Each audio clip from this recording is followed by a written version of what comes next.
दोस्तों, पाकिस्तान और ऑस्ट्रेलिया के दरमियान पर टेस्ट का पहला रोज़ ऑस्ट्रेलिया के नाम रहा, बल्कि कह सकते हैं कि डेविड वार्नर के नाम रहा। मुझे याद है कि जब वर्ल्ड कप में पाकिस्तान भारत का मैच हो रहा था तो उससे एक रोज़ पहले पाकिस्तान के 4-5 बॉलर से ये पूछा गया कि रोहित शर्मा की सबसे फेवरेट शॉट कौन सी है। तो कहा गया सब ने कि उनका पुल हुक शॉट बहुत अच्छा खेलते हैं, शॉर्ट पिच को बहुत अच्छा खेलते हैं। और फिर मैच के अंदर सब ने शॉर्ट पिच की और रोहित शर्मा ने धुलाई की। अब पाकिस्तान ऑस्ट्रेलिया मैच से पहले सब ने ये बोला कि डेविड वार्नर को हमने पकड़ना है, डेविड वार्नर हमारा शिकार है, हमने इनको पकड़ना है। और वही डेविड वार्नर फिर रन्स कर गए। तो पाकिस्तान जिसके खिलाफ स्ट्रेटजी बनाता है वो पाकिस्तान के खिलाफ अपना आप दिखाता है, ये बात साबित हो रही है। और वार्नर के खिलाफ शाहीन अफरीदी बोले, वार्नर के खिलाफ सरफराज अहमद बोले, कप्तान शान मसूद बोले, हफीज़ से भी हुआ। सबकी ये राय थी कि वार्नर को नहीं खेलने देना हमने, और हमारा सारा फोकस उनके ऊपर होगा कि हम उनको पकड़ें, जल्द पकड़ें। मगर वार्नर ने अपना आप दिखाया और ना सिर्फ उन्होंने रन किए हैं बल्कि उन्होंने अच्छी स्ट्राइक रेट के साथ रन किए हैं। और ये पाकिस्तान बॉलर्स जो इस मैच से पहले ही नज़र आ रहे थे कि बहुत ज़्यादा तगड़ी बॉलिंग अटैक है नहीं पाकिस्तान का, मगर वार्नर ने खूब बल्लेबाजी की है। उन्होंने कुल मिला के 164 रन किए हैं 77 की स्ट्राइक रेट के साथ। तो लगभग पाकिस्तानी बल्लेबाजों का वनडे में ये स्ट्राइक रेट होता है जो डेविड वार्नर का टेस्ट के अंदर है, और जम के खेले हैं वो। ओवरऑल देखा जाए तो दो बॉलर्स का पाकिस्तान का डेब्यू हुआ जिसमें खुरम शहजाद और आमिर जमाल हैं। आमिर जमाल अगरचे पाकिस्तान की तरफ से पहले T20 खेल चुके हैं, मगर टेस्ट में उनका डेब्यू था। खुरम शहजाद जो डोमेस्टिक के सबसे बड़े बॉलर बन के सामने आए थे, उनका भी डेब्यू था। दोनों एक अच्छे पर्सपेक्टिव माने जाते हैं। अगरचे पाकिस्तान के कुछ बॉलर इंजरी की वजह से नहीं आ पा रहे हैं, मगर अभी इन पर काफ़ी उम्मीद थी। जैसे हारिस रऊफ़ हैं, उन्होंने खुद पुल आउट किया था। नसीम शाफिट नहीं थे, सानुल्लाह इंजर्ड थे, मगर सानुल्लाह भी खैर पहले नहीं खेले हुए हैं।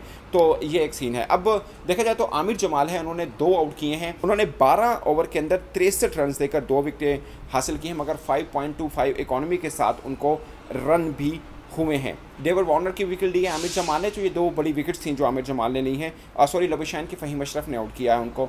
और दूसरी विकेट जो आमिर जमाल ने ली वो ट्रेविस हेड की है, जो वर्ल्ड कप के फाइनल के हीरो माने जाते हैं।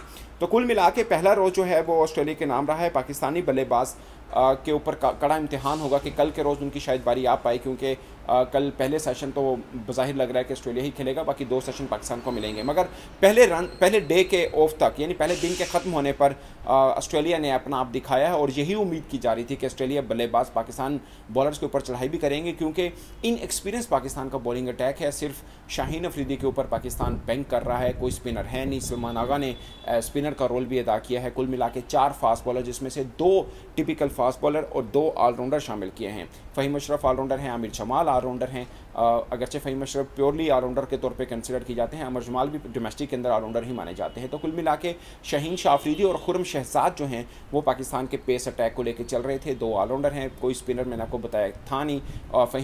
सलमान आगा जो है उनको लेकर चल रहे हैं। तो अब काफ़ी पाकिस्तान बल्लेबाज, खासकर इस्लामी बल्लेबाजों के ऊपर होगा कि पर्थ की इस पिच पर जैसे ऑस्ट्रेलिया खेला है तो पाकिस्तानी बल्लेबाज कैसे खेलेंगे। मुझे लगता है कि कप्तान शान मसूद हैं, उनका वो टेस्ट है जो ऑस्ट्रेलिया बल्लेबाजों का है कि वो भी थोड़ा चढ़ के, अगरचे उनके ऊपर हमेशा एलिगेशन रहा है कि वो डिफेंसिव खेलते हैं, मगर उन्होंने प्रैक्टिस मैच देखें वो थोड़ा एग्रेसिव मोड के साथ खेले हैं। श्रीलंका के जो खिलाफ सीरीज़ हुई थी पाकिस्तान की टेस्ट सीरीज़, उसमें वो बहुत लंबी इनिंग नहीं खेल पाए, मगर जितनी खेली वो चढ़ के खेले हैं। तो बतौर कप्तान उनको अपना रोल देना है, उनके ऊपर दोहरी जिम्मेदारी है, एज ए कैप्टन भी और एज ए वो 1 डाउन पोजीशन के ऊपर आएंगे तो वहाँ पर भी उन पर देखा जाएगा। फिर कप्तान बाबर आजम के ऊपर भी है।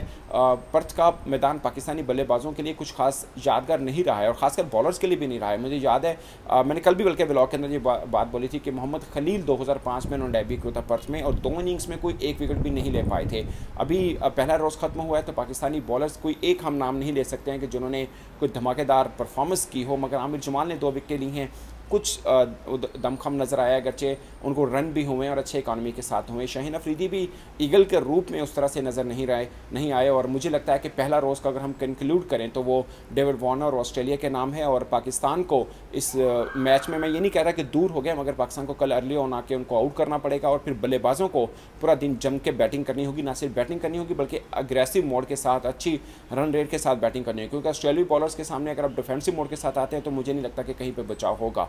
अगरचे बहुत सारे क्रिकेट फैन जो एक्सपर्ट हैं वो नहीं समझ रहे कि पाकिस्तान किसी तरह से भी ऑस्ट्रेलिया को इस टेस्ट सीरीज़ में हरा सकता है, मगर पर्थ के मैदान में पाकिस्तान अपनी धाक ज़रूर दिखा सकता है और बता सकता है जो हम बातें प्रेस कॉन्फ्रेंस में की हैं, हम अपने बल्लेबाजी के अंदाज में वो प्रैक्टिकली दिखाकर बता सकते हैं कि हम ऑस्ट्रेलिया को इतना बड़ा नहीं समझ रहे हैं और हम बराबर के जीत के दावेदार हैं। तो ये मोड़ नज़र आएगा पाकिस्तानी बल्लेबाजों में, तभी फैंस को इस पर यकीन आएगा। तो दोस्तों, आपको क्या लगता है कि पहला रोज़ किसकी फतेह हुई? आप अपनी राय कमेंट के सूट में ज़रूर बताइएगा। अभी 4 रोज़ बाकी है, ऑफ कोर्स मैच में बहुत ऊंच नीच आने वाली है, मगर आपकी क्या राय, कौन फेवरेट हो सकता है? राय कमेंट के सूट में ज़रूर बताइएगा। मेरी तरफ से अब तक के लिए इतना ही। कल अगले रोज़ जो परफॉर्मेंस होगी उसके साथ मिलेंगे। मुझे दीजिए इजाज़त। अल्लाह हाफिज़।